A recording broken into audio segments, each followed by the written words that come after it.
நண்பர்களே, நீங்கள் தனியாக இருப்பதாக எப்போதாவது உணர்ந்திருக்கிறீர்களா? உங்களைச் சுற்றி மக்கள் இருந்தாலும் யாரும் உங்களுடையவர்கள் இல்லை என்பது போல.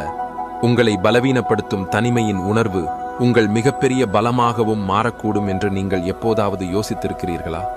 இந்த வீடியோவில் நாம் தனிமையை ஒரு புதிய கோணத்தில் பார்க்கப் போகிறோம். இது ஒரு சுமை அல்ல, மாறாக உங்களுக்கு நீங்களே தரும் ஒரு பொன்னான வாய்ப்பு. இதை புரிந்து கொள்ள நீங்கள் இந்த வீடியோவில் உள்ள ஒவ்வொரு வார்த்தையையும் உணர வேண்டும். ஏனென்றால் இன்று நீங்கள் ஒருவேளை கேள்விப்படாத சில விஷயங்களை நான் உங்களுக்கு அறிமுகப்படுத்தப் போகிறேன். முதலில் ஒரு விஷயத்தை புரிந்து கொள்ளுங்கள். மனிதன் தனியாக இருந்தபோதுதான் உலகின் மிகப்பெரிய மாற்றங்கள் நிகழ்ந்தன. ஐன்ஸ்டீன் தனது தனிமையில் தனது கோட்பாடுகளை கண்டுபிடித்தார். சுவாமி விவேகானந்தர் தனிமையில் தனது ஆன்மாவின் ஆழத்தை உணர்ந்தார். மேலும் மகாத்மா புத்தர் ஏகாந்தத்தில்தான் தனது உள்மனதை வெளிப்படையச் செய்தார். இந்த நபர்களும் தனிமைக்கு பயந்திருந்தால் இது சாத்தியமாகி இருக்குமா? இல்லை. தோல்வியை ஒப்புக்கொள்வதற்கும் தனிமையை உங்கள் பலமாக மாற்றுவதற்கும் இதுதான் வித்தியாசம். ஆனால் கேள்வி என்னவென்றால், நாம் தனிமையை எவ்வாறு தழுவுவது? நான் உங்களுக்கு ஒரு கதை சொல்கிறேன். ஒரு கிராமத்தில் ரோஹன் என்ற சிறுவன் இருந்தான். ரோஹன் சிறுவயதிலிருந்தே மிகவும் துடிப்பானவன். ஆனால் அவன் வளர வளர அவனது வாழ்க்கையில் பொறுப்புகள் அதிகரிக்கத் தொடங்கின. நண்பர்கள் விலகிச் சென்றனர். மேலும் அவன் எல்லாவற்றிலிருந்தும் தனிமைப்படுத்தப்பட்டதாக உணரத் தொடங்கினான். அவன் தினமும் தனது அறையில் அடைந்து கிடந்து தனது தனிமையை சபித்தான். ஒரு நாள் அவனது பாட்டி அவனிடம் சொன்னாள், ரோஹன், இந்த உலகில் ஒவ்வொருவரும் தனியாகவே வருகிறார்கள், தனியாகவே செல்கிறார்கள். ஆனால் நீ தனியாக இருக்கும்போது உன் நேரத்தை என்ன செய்தாய் என்பதில்தான் வித்தியாசம் இருக்கிறது. இந்த வார்த்தை ரோஹனின் மனதில் ஆழமாக பதிந்தது. அவன் தனது தனிமையான நேரத்தை தனக்குள் மறைந்திருக்கும் படைப்பாற்றலை கண்டறிய பயன்படுத்தினான். அவன் எழுத ஆரம்பித்தான். மெல்ல மெல்ல அவனது கதைகள் மிகவும் பிரபலமாகி மக்கள் அவனது கதைகளில் தங்கள் வாழ்க்கையின் பிரதிபலிப்பை காணத் தொடங்கினர். தனிமை என்பது வெறும் உணர்வு மட்டுமல்ல, அது உங்கள் வாழ்க்கைக்கு ஒரு புதிய வடிவத்தை கொடுக்க வாய்ப்பளிக்கும் ஒரு சக்தி என்று இந்த கதை நமக்கு கற்பிக்கிறது. நீங்கள் உங்களுக்கு நேரம் கொடுக்கும்போது மற்றவர்களின் முன்னிலையில் சாத்தியமில்லாத ஒன்றை நீங்கள் செய்ய முடியும். மிகப்பெரிய சண்டையை ஒரு மனிதன் தனக்குள்ளேயே நடத்துகிறான் என்று நீங்கள் கேள்விப்பட்டிருக்கலாம். நீங்கள் இந்த சண்டையில் வெல்லும்போது உங்களை யாரும் தோற்கடிக்க முடியாது. தனிமையில் நீங்கள் உங்கள் பலவீனங்களை அடையாளம் காண முடியும், உங்கள் பலத்தை மேம்படுத்த முடியும், மேலும் உங்கள் இலக்குகளை தீர்மானிக்க முடியும். ஆனால் இந்த பயணத்தில் மிக முக்கியமானது உங்கள் சிந்தனையை நேர்மறையாக வைத்திருப்பதுதான். தனிமை உங்களை உடைக்கலாம், ஆனால் நீங்கள் அதை சரியான கண்ணோட்டத்தில் பார்த்தால் அது உங்களை உருவாக்கவும் முடியும். நீங்கள் தியானம் செய்யலாம், யோகா செய்யலாம், அல்லது புதிய விஷயங்களை கற்கலாம். நீங்கள் துக்கமாக இருக்க செலவழிக்கும் நேரத்தை உங்களை மேம்படுத்த பயன்படுத்துங்கள். இந்த வீடியோவின் இறுதி வரை உங்கள் வாழ்க்கையை மாற்றக்கூடிய விலைமதிப்பற்ற ஆலோசனைகளை நான் உங்களுக்கு வழங்குவேன். எனவே இதை முழுவதுமாக பாருங்கள். ஏனெனில் இது வெறும் வீடியோ அல்ல, இது உங்கள் சொந்த கதையை புதிதாக எழுதுவதற்கான ஒரு ஆரம்பம். மேலும் இது தனிமையை பற்றியது மட்டுமல்ல, இது உங்களுக்குள் மறைந்திருக்கும் அந்த தன்னம்பிக்கையை பற்றியது. இது நீங்கள் புறக்கணித்துக் கொண்டிருக்கும் அந்த படைப்பாற்றலை பற்றியது. இது நீங்கள் விழும் ஒவ்வொரு முறையும் எழுந்து நிற்கச் சொல்லும் அந்த ஆற்றலை பற்றியது. இந்த வீடியோ முடிவடையும் போது நீங்கள் தனியாக இல்லை என்பதை உணர்வீர்கள். உங்கள் தனிமைதான் உங்கள் சிறந்த துணை. மேலும் அடுத்த வீடியோவில் உங்கள் தனிமையை நீங்கள் இன்னும் ஆழமாக எவ்வாறு புரிந்து கொள்வது என்பது பற்றி விவாதிப்போம். எனவே நினைவில் வையுங்கள், நீங்கள் தனியாக இல்லை. உங்கள் தனிமையே உங்கள் உண்மையான பலம். அதை ஏற்றுக்கொள்ளுங்கள், புரிந்து கொள்ளுங்கள், அதை உங்கள் புதிய அடையாளமாக ஆக்குங்கள். தனிமையில்தான் ஒரு மனிதன் தனது உண்மையான அடையாளத்தை கண்டறிகிறான் என்று சொல்லப்படுகிறது. நாம் நம்மை புரிந்து கொள்ளவும் நம்முடன் இணையவும் சில சமயங்களில் கடவுள் நம்மை தனிமையாக விட்டுவிடுகிறார் என்பதை நீங்கள் நம்புவீர்களா? இன்று நான் உங்கள் மனதை தொடும், உங்கள் வாழ்க்கையில் தனிமையின் அர்த்தத்தையே மாற்றியமைக்கும் ஒரு கதையை சொல்லப் போகிறேன். இது சாவன் என்பவனின் கதை. சாவன் ஒரு சிறிய நகரத்தைச் சேர்ந்த பையன். அவன் மற்றவர்களைப் போலவே ஒரு சாதாரண வாழ்க்கையை வாழ்ந்து வந்தான். அவனுக்கு ஒரு மகிழ்ச்சியான குடும்பம் இருந்தது, நண்பர்கள் இருந்தார்கள், படிப்பிலும் அவன் நன்றாக இருந்தான். ஆனால் காலம் செல்ல செல்ல அவனது வாழ்க்கையில் மாற்றங்கள் வரத் தொடங்கின. அவனது தந்தை வேறு நகரத்திற்கு மாற்றப்பட்டார். நண்பர்கள் விலகிச் சென்றனர். அவனது சொந்த குடும்பமும் படிப்படியாக அவர்களின் வேலைகளில் மூழ்கத் தொடங்கியது. எப்போதும் மக்களால் சூழப்பட்டிருந்த சாவன் இப்போது தனிமையின் மௌனத்துடன் போராடிக் கொண்டிருந்தான். இது ஏன் நடக்கிறது என்று சாவனுக்கு புரியவில்லை. அவனது வாழ்க்கையில் எல்லாம் முடிந்துவிட்டது போல் உணர்ந்தான். அவன் தனியறையில் அமர்ந்து தனக்குத்தானே கேள்விகள் கேட்டுக்கொண்டான். கடைசியில், எனது தவறு என்ன? அனைவரும் என்னை விட்டுச் செல்லும் அளவுக்கு நான் அவ்வளவு மோசமானவனா? இந்த தனிமை அவனுக்குள் ஒரு ஆழமான சோகத்தையும் அமைதியின்மையையும் நிரப்பியது. ஒரு நாள் அவன் பூங்காவில் அமர்ந்திருந்த போது ஒரு சிறிய பறவை தனது கூட்டில் தனியாக அமர்ந்திருப்பதை அவன் கண்டான். ஆனால் அது சோகமாக இல்லை. அது மீண்டும் மீண்டும் பறந்து சென்று மரக்கிளைகளில் இருந்து குச்சிகளை கொண்டு வந்து தனது கூட்டை கட்டியது. அந்த பறவையும் தனியாகத்தான் இருந்தது. ஆனால் அது தனது தனிமையை தனது பலமாக மாற்றிக்கொண்டது என்பதை சாவன் முதலில் உணர்ந்தான். காலம் வரும்போது அதில் அமைதி காணும் பொருட்டு அது தனது கூட்டை தயார் செய்து கொண்டிருந்தது. இந்த சம்பவம் சாவனை உலுக்கியது. தனிமை நம்மை உடைப்பதற்காக வருவதில்லை என்பதை அவன் புரிந்து கொண்டான். அது நம்மை நாமே உருவாக்கிக் கொள்வதற்கான வாய்ப்பை வழங்குகிறது. அன்றிலிருந்து அவன் தனது தனிமையை தனது பலவீனமாக அல்ல, தனது பலமாக மாற்றுவது என்று தீர்மானித்தான். அவன் படிப்பில் கவனம் செலுத்த ஆரம்பித்தான். புதிய புத்தகங்களை படிக்க ஆரம்பித்தான். இசை கற்றுக்கொண்டான். மெல்ல மெல்ல அவனது வாழ்க்கையில் மாற்றங்கள் வரத் தொடங்கின. ஆனால் கதை இத்துடன் முடிவடையவில்லை. சாவன் தனிமையில் கற்றுக்கொண்டது அனைவருக்கும் ஒரு பாடம். தனிமை என்பது ஒரு வெற்று கேன்வாஸ் போல, அதில் உங்கள் வாழ்க்கையின் வண்ணங்களை நிரப்ப முடியும் என்று அவன் உணர்ந்தான். தனிமையான நேரம் என்பது உங்கள் ஆன்மாவின் குரலை கேட்கக்கூடிய ஒரு பொக்கிஷம் என்பதையும் அவன் புரிந்து கொண்டான். ஒரு நாள் சாவன் ஒரு பெரிய போட்டியில் பங்கேற்ற போது அவன் தன் தயாரிப்புகளால் அனைவரையும் ஆச்சரியப்படுத்தினான். அவனுக்கு பரிசு கிடைத்தது. ஆனால் அதைவிட அவன் அடைந்தது தனக்குத்தானே நம்பிக்கை. தனியாக இவ்வளவு தயாரிப்பை எப்படி செய்தாய் என்று மக்கள் அவனிடம் கேட்டபோது அவன் சிரித்துக்கொண்டே சொன்னான், எனது தனிமையே எனது சிறந்த நண்பன்.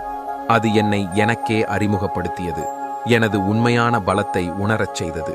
தனிமை என்பது வெறும் உணர்வு மட்டுமல்ல, அது ஒரு பலம் என்று சாவனின் கதை நமக்கு கற்பிக்கிறது. இது நமது பலவீனங்களை எதிர்த்து போராடவும் நமக்கு நாமே ஒரு புதிய திசையை வழங்கவும் வாய்ப்பளிக்கிறது. எனவே நீங்களும் யோசியுங்கள், உங்கள் தனிமைக்கு ஒரு புதிய திருப்பத்தை கொடுக்க முடியுமா? அதை உங்கள் படைப்பாற்றல் மற்றும் தன்னம்பிக்கையின் திசையில் கொண்டு செல்ல முடியுமா? ஒருவேளை உங்கள் கதையும் சாவனைப் போல வேறு ஒருவருக்கு உத்வேகமாக மாறலாம். இந்த கதையிலிருந்து மற்றொரு விஷயமும் வெளிப்படுகிறது. தனிமை என்பது ஒரு நிலை மட்டுமல்ல, அது ஒரு வாய்ப்பு. இது உங்கள் வாழ்க்கைக்கு ஒரு புதிய திசையை கொடுக்கக்கூடிய நேரம். இங்கிருந்துதான் நமது அடுத்த விவாதம் தொடங்கும். அடுத்த முறை தனிமை நம்மை நாமே இன்னும் ஆழமாக அறிந்து கொள்ள எவ்வாறு வாய்ப்பளிக்கிறது என்பதை பற்றி தெரிந்து கொள்வோம். மேலும் அதை உங்கள் சுய வளர்ச்சியின் ஊடகமாக எவ்வாறு பயன்படுத்தலாம். நண்பர்களே, நமது ஆழமான உரையாடல்கள், நமது ஆழமான பயங்கள் மற்றும் நமது அழகான கனவுகள் நாம் தனியாக இருக்கும்போது மட்டுமே வெளிப்படுகின்றன என்று நீங்கள் எப்போதாவது உணர்ந்திருக்கிறீர்களா? ஒருவேளை இதனால்தான் தனிமை நம்மை மிகவும் நேர்மையானவர்களாக ஆக்குகிறது. இன்று நாம் தனிமையுடன் தொடர்புடைய ஒரு அம்சத்தை பற்றி பேசுவோம். அது உங்களை உங்களுடனும் மற்றவர்களுடனும் ஆழமான மட்டத்தில் இணைக்கும். சாவனின் கதை அத்துடன் முடிவடையவில்லை.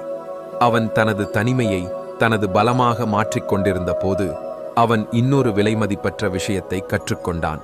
மற்றவர்களுடன் ஆழமாக இணையும் கலை. இந்த தொடர்பு வெறும் வார்த்தைகளுக்குள் அடங்கவில்லை. அது உணர்ச்சிகள் மற்றும் புரிதலை பற்றியது. ஒரு நாள் சாவன் தனது குருஜியிடம் சென்று அவரிடம் கேட்டான், குருஜியே, நான் தனியாக இருந்தபோது என்னை புரிந்து கொண்டேன். ஆனால் இப்போது மக்கள் ஒருவருக்கொருவர் பேசிக் கொண்டிருந்தாலும் தனிமையாகவே இருக்கிறார்கள் என்பதை நான் காண்கிறேன். அது ஏன்? குருஜி சிரித்துவிட்டு சொன்னார், சாவன், பேசுவது மற்றும் இணைவது இரண்டு வெவ்வேறு விஷயங்கள். இணைவதற்கு வெறும் வார்த்தைகள் அல்ல, உணர்வுகளின் பரிமாற்றம் இருக்க வேண்டும். நாம் உண்மையில் கேட்கும் கலையை கற்றுக்கொள்ளும் போது இது நடக்கும். சாவன் அவரது வார்த்தைகளை பற்றி யோசித்தான். நாம் பெரும்பாலும் பதிலளிப்பதற்காகவே கேட்கிறோம், மற்றவர்களை கேட்பதற்காக அல்ல என்று அவன் உணர்ந்தான். இதனால்தான் நமது உரையாடல்கள் ஆழமாக இருப்பதில்லை. நாம் நமக்குள் இருக்கும் குரலை கேட்க கற்றுக்கொள்ளும் போதுதான் மற்றவர்களை உண்மையான அர்த்தத்தில் கேட்க முடியும் என்பதையும் அவன் அறிந்தான். ஒரு நாள் சாவன் இந்த படிப்பினையை செயல்படுத்த முடிவு செய்தான். அவன் எப்போதும் அமைதியாக இருக்கும் தனது நண்பனுடன் நேரத்தை செலவிட்டான். எந்தவித குறுக்கீடும் இல்லாமல் அவனது முழு பேச்சையும் கேட்டான். அன்று அவனது நண்பன் வேறு யாருடனும் பகிர்ந்து கொள்ளாத தனது மனதின் ஆழமான விஷயத்தை அவனிடம் சொன்னான். நாம் யாரையும் மதிப்பிடாமல் எந்தவித இடையூறும் இல்லாமல் கேட்கும்போது அவர்களுடன் ஆழமான உறவை ஏற்படுத்திக் கொள்கிறோம் என்று சாவன் உணர்ந்தான். குருஜி அவனுக்கு மேலும் ஒரு விஷயத்தை கற்றுக் கொடுத்தார்.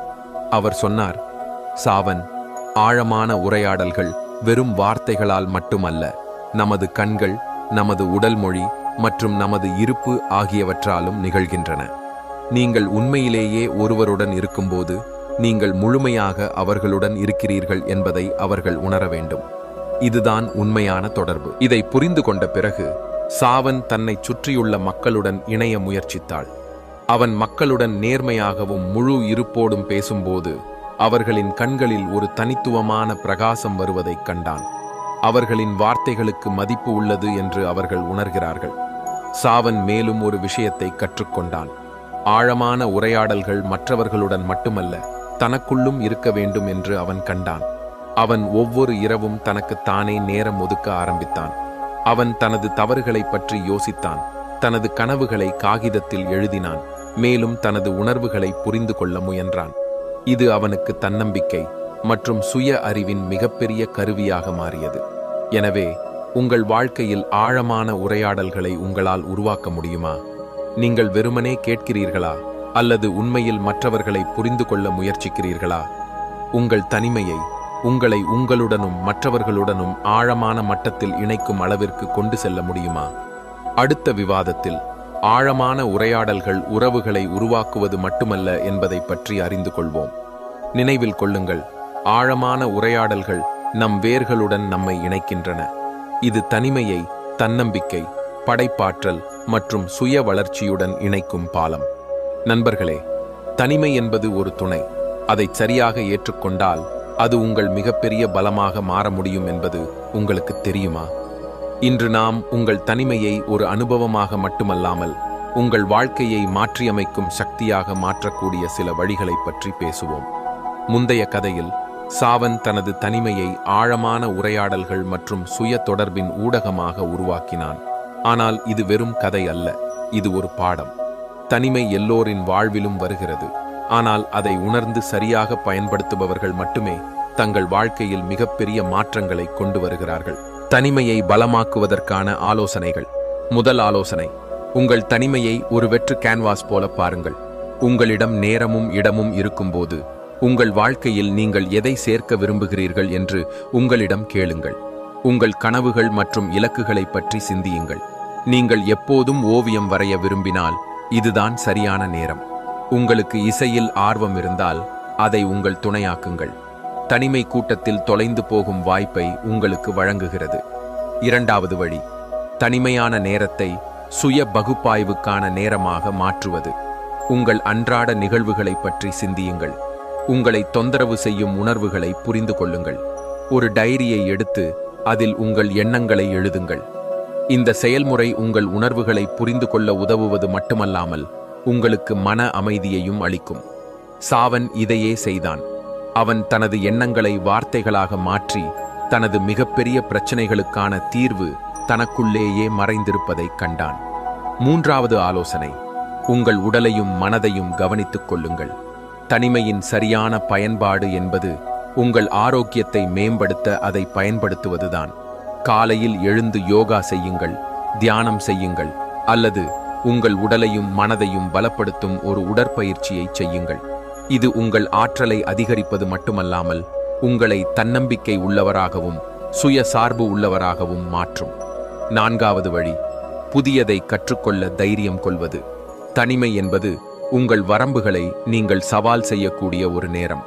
நீங்கள் ஆன்லைன் வகுப்புகளை எடுக்கலாம், ஒரு புதிய மொழியை கற்கலாம், அல்லது ஒரு புதிய கலையில் தேர்ச்சி பெறலாம். இது உங்களை பிஸியாக வைத்திருப்பது மட்டுமல்லாமல் உங்கள் திறமைகளையும் அதிகரிக்கும். ஐந்தாவது மற்றும் மிக முக்கியமான ஆலோசனை, உங்கள் தனிமையை மற்றவர்களின் வாழ்க்கையில் நேர்மறையான மாற்றங்களை கொண்டு வருவதற்கான வழிமுறையாக மாற்றுவது. தேவைப்படுபவருக்கு உதவுங்கள். உங்கள் கதையை யாருக்காவது சொல்லுங்கள் அல்லது ஒரு நிறுவனத்துடன் இணையுங்கள். நீங்கள் மற்றவர்களின் வாழ்க்கையில் மாற்றங்களை கொண்டு வரும்போது உங்கள் தனிமை தானாகவே இருக்கிறது. எனவே உங்கள் தனிமையை உங்கள் பலமாக மாற்ற நீங்கள் தயாராக இருக்கிறீர்களா? அதை நீங்கள் படைப்பாற்றல், சுய இணைப்பு மற்றும் தன்னம்பிக்கையின் ஊடகமாக மாற்ற முடியுமா? இந்த பயணத்தில் ஒவ்வொரு அடியிலும் உங்களுக்கு வாய்ப்பு உள்ளது. உங்கள் தனிமையை ஏற்றுக்கொள்ளுங்கள், அதை புரிந்து கொள்ளுங்கள், அதை உங்கள் மிகப்பெரிய பலமாக மாற்றுங்கள். இங்கிருந்துதான் நமது அடுத்த விவாதம் தொடங்கும். நம் தனிமையை ஆழமான அர்த்தம் மற்றும் சுய வளர்ச்சியின் ஊடகமாக எவ்வாறு மாற்றலாம்? நினைவில் கொள்ளுங்கள், தனிமை என்பது ஒரு பலம். அதை சரியாக பயன்படுத்தினால் அது உங்கள் வாழ்க்கையின் மிகப்பெரிய ஆசீர்வாதமாக மாறும். தனிமை ஒரு இருண்ட குகை போல இருக்கலாம். அங்கு முதல் அடியில் பயத்தை எதிர்கொள்ள வேண்டியிருக்கும். ஆனால் நீங்கள் அந்த குகைக்குள் செல்ல செல்ல அதில் எண்ணற்ற பொக்கிஷங்கள் மறைந்திருப்பதை கண்டுபிடிப்பீர்கள். இந்த பொக்கிஷங்கள் உங்கள் பலம், உங்கள் படைப்பாற்றல் மற்றும் உங்கள் உண்மையான அடையாளம். தனிமை ஒரு சாபம் அல்ல என்று சாவனின் பயணம் நமக்கு கற்றுக் கொடுத்தது. இது நம்மை நம்முடன் இணைக்கும் ஒரு துணை, மேலும் மற்றவர்களுடன் இணையும் பலத்தையும் இது கொடுக்கிறது. நீங்கள் உங்கள் உள் குரலை கேட்கத் தொடங்கும்போது உலகின் சத்தமான குரல்கள் மங்கத் தொடங்குகின்றன. மேலும் இதுதான் உங்கள் வாழ்க்கையில் ஒரு ஆழமான மாற்றத்தை கொண்டுவர நீங்கள் தயாராக இருக்கும் தருணம். ஆழமான உரையாடல்கள் மற்றவர்களுடன் மட்டுமல்ல, உங்களுடன் பேசுவதும் அவசியம். நீங்கள் உங்களுக்குள் எட்டிப் பார்த்து உங்கள் பயம், பாதுகாப்பின்மை மற்றும் கனவுகளை எதிர்கொள்ளும்போது உங்களை ஒரு புதிய வெளிச்சத்தில் பார்க்கிறீர்கள். மேலும் இந்த வெளிச்சம் உங்களை மற்றவர்களுடன் ஆழமாக இணையும் பலத்தை அளிக்கிறது. இந்த பயணத்தில் மிகப்பெரிய பாடம் என்னவென்றால், உங்கள் தனிமையை புரிந்து கொண்டு அதை நீங்கள் ஏற்றுக்கொள்ளும்போது உலகில் உள்ள ஒவ்வொரு தனிமையான மனிதனுடனும் நீங்கள் இணைகிறீர்கள். ஏனென்றால் தனிமை என்பது ஒவ்வொரு மனிதனும் புரிந்து கொள்ளும் ஒரு மொழி. நீங்கள் இந்த மொழியில் மற்றவர்களுடன் பேசும்போது அவர்களின் இதயத்திற்கு மட்டுமல்ல, அவர்களின் ஆன்மாவிற்கும் சென்றடைகிறீர்கள். எனவே இன்று இந்த வீடியோவை ஒருவேளை உங்கள் வாழ்க்கையை மாற்றக்கூடிய ஒரு சிந்தனையுடன் முடிப்போம். தனிமை ஒரு தண்டனை அல்ல, அது ஒரு ஆசீர்வாதம். இது உங்களை நீங்களே கண்டறியவும், உங்கள் பலத்தை அடையாளம் காணவும், மற்றவர்களுடன் உண்மையான தொடர்பை உருவாக்கவும் வாய்ப்பளிக்கிறது. அதை ஏற்றுக்கொள்ளுங்கள், புரிந்து கொள்ளுங்கள், அதை உங்கள் மிகப்பெரிய பலமாக்குங்கள். நினைவில் கொள்ளுங்கள், நீங்கள் உங்கள் ஆன்மாவுடன் இணையும் போதுதான் மற்றவர்களின் ஆன்மாவை அடைய முடியும். இதுவே வாழ்க்கையின் ஆழமான தொடர்பு. அடுத்த முறை நீங்கள் தனியாக இருக்கும்போது அதற்கு ஒரு வாய்ப்பு கொடுங்கள். ஒருவேளை அது உங்கள் வாழ்க்கையின் மிக அழகான பயணத்தின் தொடக்கமாக இருக்கலாம். இந்த வீடியோ உங்களை ஊக்கப்படுத்தியிருந்தால், நீங்களும் உங்கள் வாழ்க்கையை மேலும் மேம்படுத்த விரும்பினால் எங்கள் சேனலை சப்ஸ்கிரைப் செய்ய மறக்காதீர்கள். இங்கே நீங்கள் உங்கள் சிந்தனையை மாற்றுவது மட்டுமல்லாமல் ஒவ்வொரு நாளும் ஒரு புதிய திசையை வழங்கவும் உதவும் வீடியோக்களை காண்பீர்கள். ஒவ்வொரு வாரமும் புதிய மற்றும் ஊக்கமளிக்கும் உள்ளடக்கத்திற்காக சப்ஸ்கிரைப் பொத்தானை அழுத்தி இந்த பயணத்தில் எங்களுடன் ஒரு பகுதியாக இருங்கள். இது உங்கள் சேனல் தான். இங்கு நாம் அனைவரும் ஒன்றாகச் சேர்ந்து முன்னேற உத்வேகம் பெறுகிறோம். எனவே இந்த பயணத்தில் எங்களுடன் இணையுங்கள், மாற்றத்தின் ஒரு பகுதியாக மாறுங்கள்.